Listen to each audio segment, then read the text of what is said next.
This is Hannibal here with a daily wrestling news update. A lot of news today.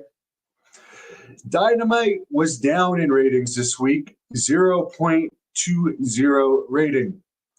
Tony Khan did a media call today ahead of their Full Gear pay-per-view this weekend. That isn't really highly anticipated, to be honest. I couldn't even tell you one match that's happening.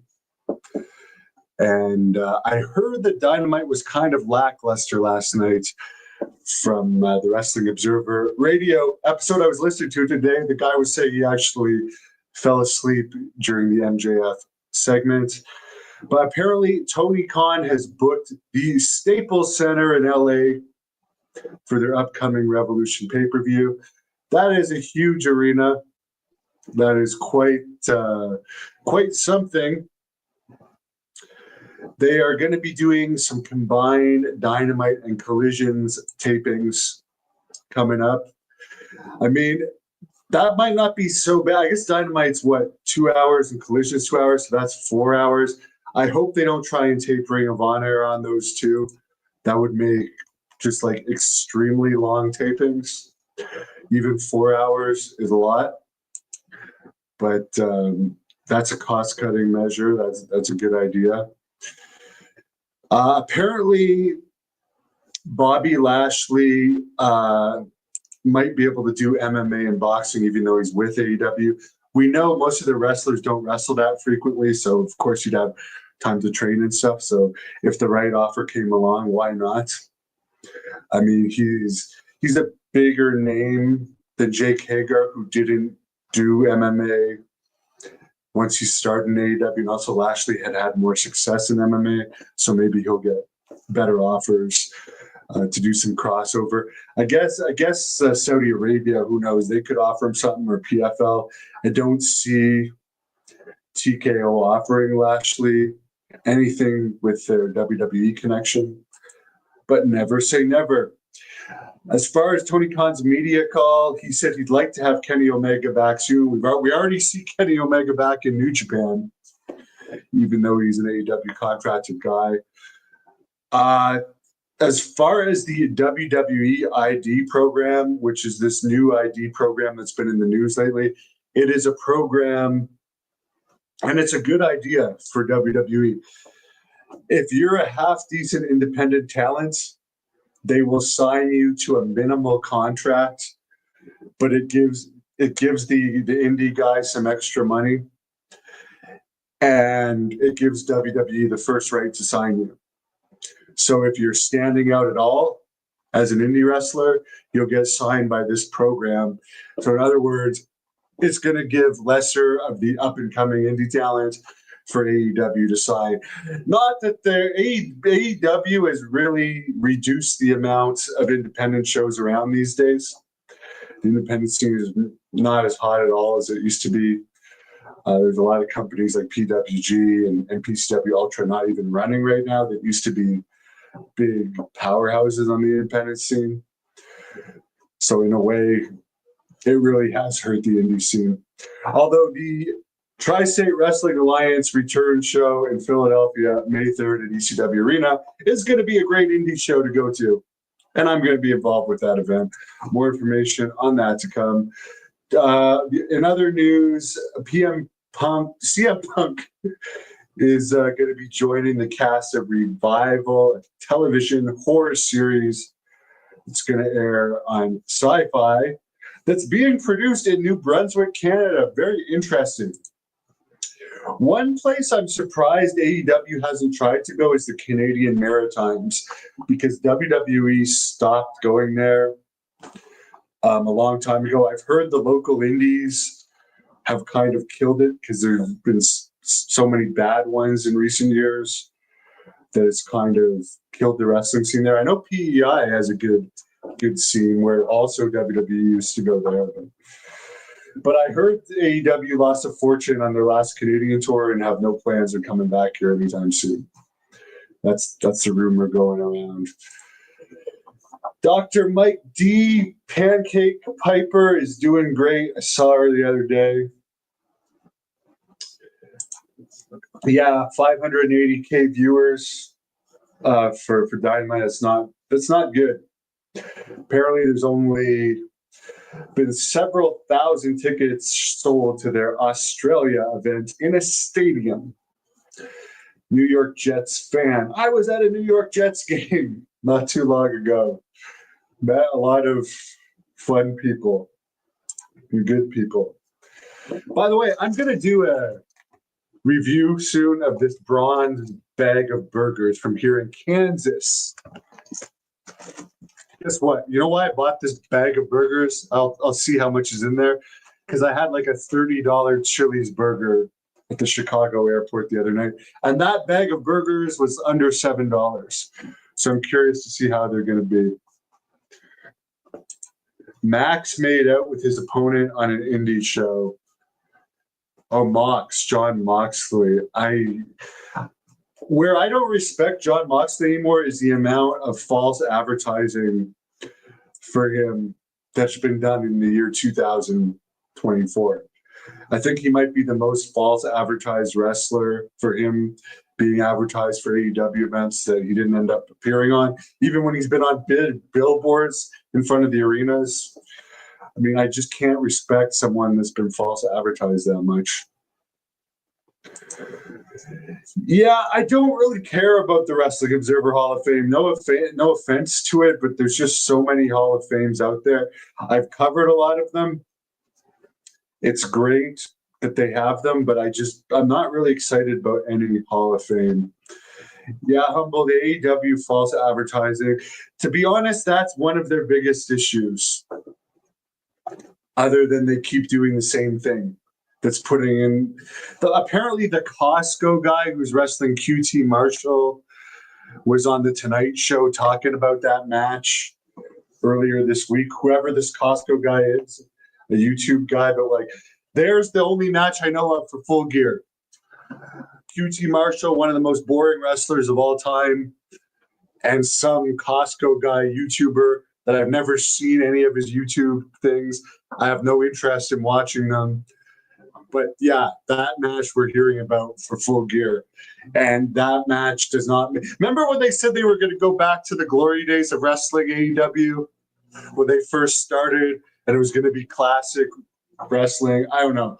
They seem to have gone the other direction. I don't know about Bob Holly, but I got... you're going to be seeing a lot of footage of some recent RF video stuff that I bought starting tonight that I think you all will like. I'll be attending a convention in Portland in February where I'm going to be getting a bunch of interviews. And now that I'm in the US for the winter, I'll be traveling and getting more in-person interview. New York Jets. Okay, you got the inside scoop here. The Costco guy said they reached out to WWE, but they passed on doing anything. And AEW was the next best thing. Did he actually say that on the Tonight Show? Again, I don't care about this guy to even watch, and I watch almost anything when they're mainstream interviews, but that's funny that he would say on the Tonight Show, thank you for this. This is hilarious. That the WWE didn't want them. But so they went to AEW, the next best thing. Kayfabe that in the future. Sam is confirming that's what they said. Lance Storm, there is an interview with him with John Paz on this channel. I trained with him a bit in Calgary, but I'm not a big fan of him. I think he's boring. One of the most boring wrestlers ever. Great technician, but he's boring. And the other interviews I posted on this channel didn't get that many hits.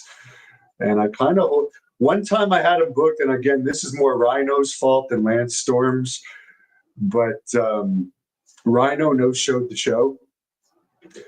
And Lance Storm didn't want to wrestle anyone but Rhino, not even his own brother. This was in Cochrane, Alberta in 2005.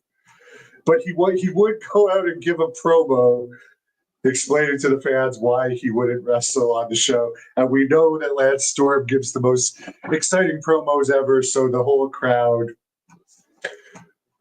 was really bad that night. So anyways, funny story. The other thing that I remember from that night was sitting with Lance Storm in like one of the hockey team where hockey teams sit to watch when they're not playing. That's how much I know about hockey, guys. Sitting there, the hockey talk man's up, and he was wrestling a guy. And before the match started, the hockey talk man's like, let's give this guy a name that we can all chant during this match. Let's call him the F word for gay people. And then the whole crowd started chanting that at the wrestler. And I remember Lance Storm looking at me and he was extremely offended. And again, this was 2005. I don't even know if I know Alberta's very conservative, but they might still do something like that. But Lance Storm could not believe that in 2005 the whole crowd was chanting the F word for gay people at Honky Tonk Man's opponent. And by the way, speaking of that, I forgot to mention the Linda McMahon news. People are on her they're trying to get on her because there's a Ring Boy lawsuit against WWE from the Mel Phillips stuff in the early 90s. But WWE did, first of all, they don't own, Linda doesn't own the WWE anymore.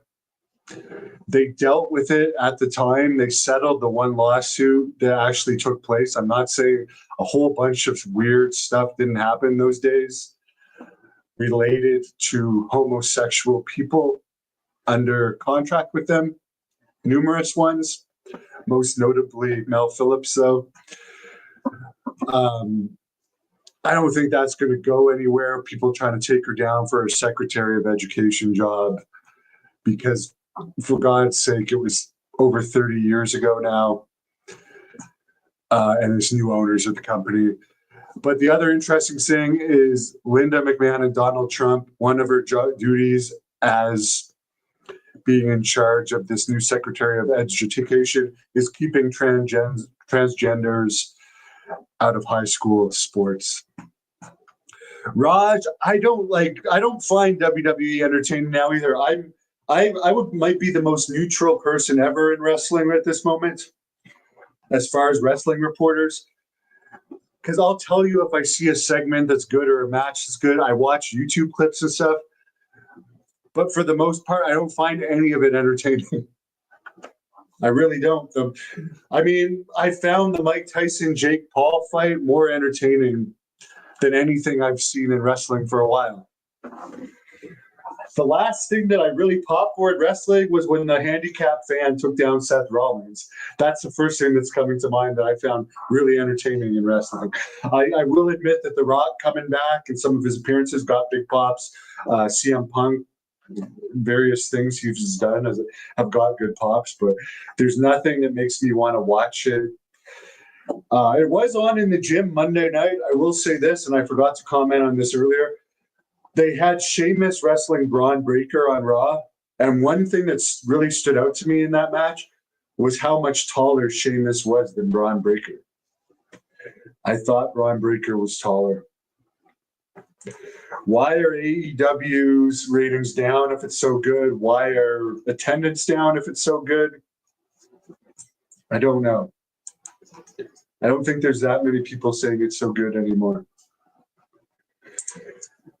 Someone says WWE has been way better than it has been in a decade. I think that when they go to Netflix, I'm being very optimistic for the next year with John Cena coming back. When they go to Netflix, I think they're going to use The Rock more. They'll be able to be a little bit more controversial. I'm optimistic, and I really hope AEW does better. I have a friend that's friends with Tony Khan and represents a lot of AEW wrestlers. So for the sake of him and the money he makes and the guys he represents, I want them to do better. I really do.